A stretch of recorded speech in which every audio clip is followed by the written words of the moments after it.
Okay, so a tutorial on editing in the style of Tommy Ingberg on PIXLR E. So on the computer, this is on PIXLR E. So I'm going to open image, I'm going to select the images that I want to layer together in the style of Ingberg. So first I'm going to select my background. So this is the background I want, the sky, sticking with that dreamy, surreal feel that Ingberg creates. I'm going to open my next image, so File, Open Image, and I am going to select my next image, which opens like that. Then I'm going to select my final image just so that they're all open at the same time. So File, Open, and then my final image. Okay, so first, this is my background, and I want to pop this image, layer it over the top.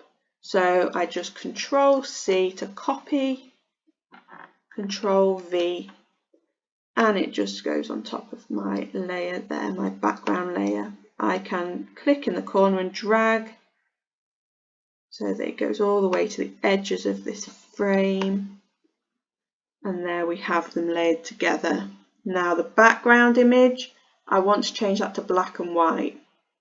Ingberg often works in black and white, and I want to create a full image that works together. So I select my background image on my layers on the right hand side. I go Adjustments, Auto Black and White. I then select my image on the top, and I'm just going to do the same to create a little bit more continuity between the layers. So Adjustments, Auto Black and White.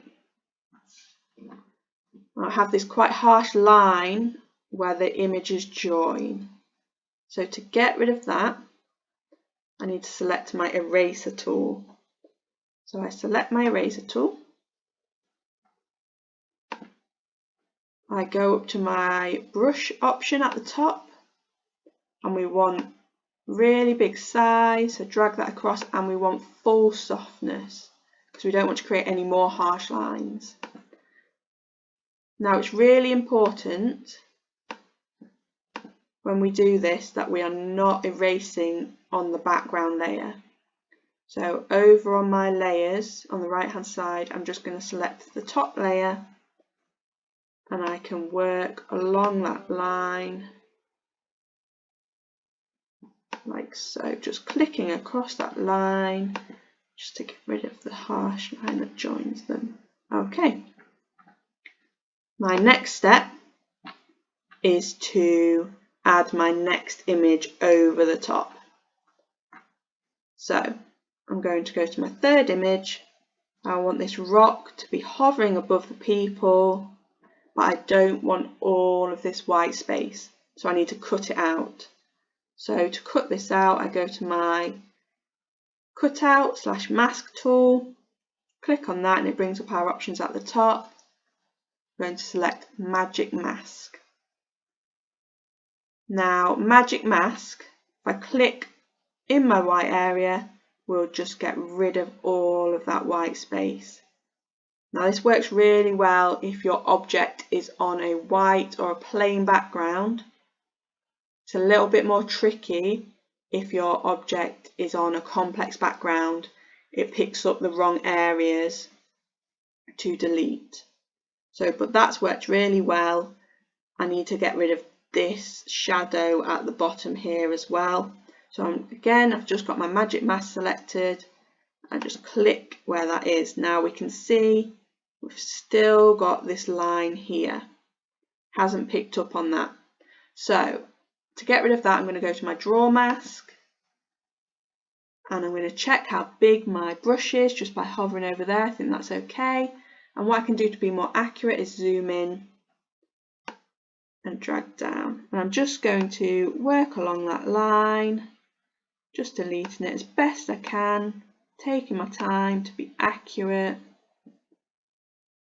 to delete that line.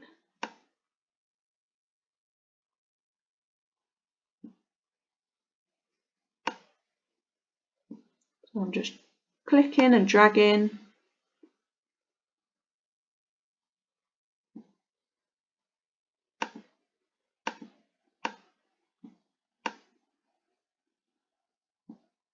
Okay, once I am happy with that and I've cut it all out, I can zoom out again, and I'm going to Control C on my keyboard and then Control V to copy and paste it onto my image that I'm working on.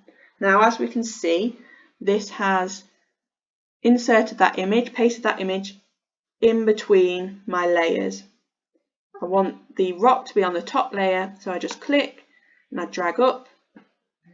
There we go, and it's on the top. And then I can change the size so it fits within the frame. And it looks as though it's hovering above these people and they are looking at it, creating some tension in the image. That's what I want.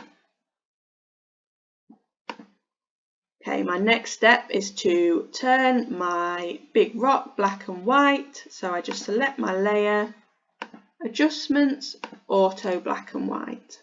Now we're starting to have a full image in the style of Tommy Ingberg.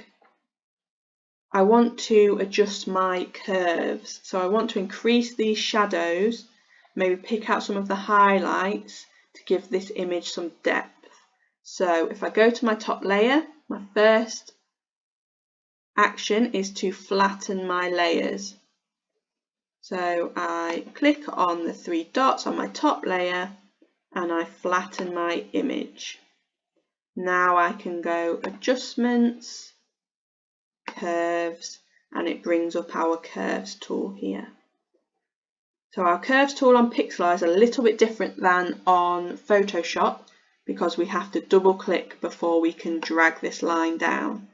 So I'm going to start in the bottom here and just double click there, and it brings up this little circle. Once that appears, you can then drag down to increase those shadows. I can click up to the top, double click again, and increase some of those highlights, just really subtly changing this image. I don't want to go too harsh like that, just really subtle changes, and I'm quite happy with that. So once I'm happy with my image, everything's in the right place, I've adjusted my curves, I can file, save, make sure it's a JPEG, make sure we go 100% quality, and then download.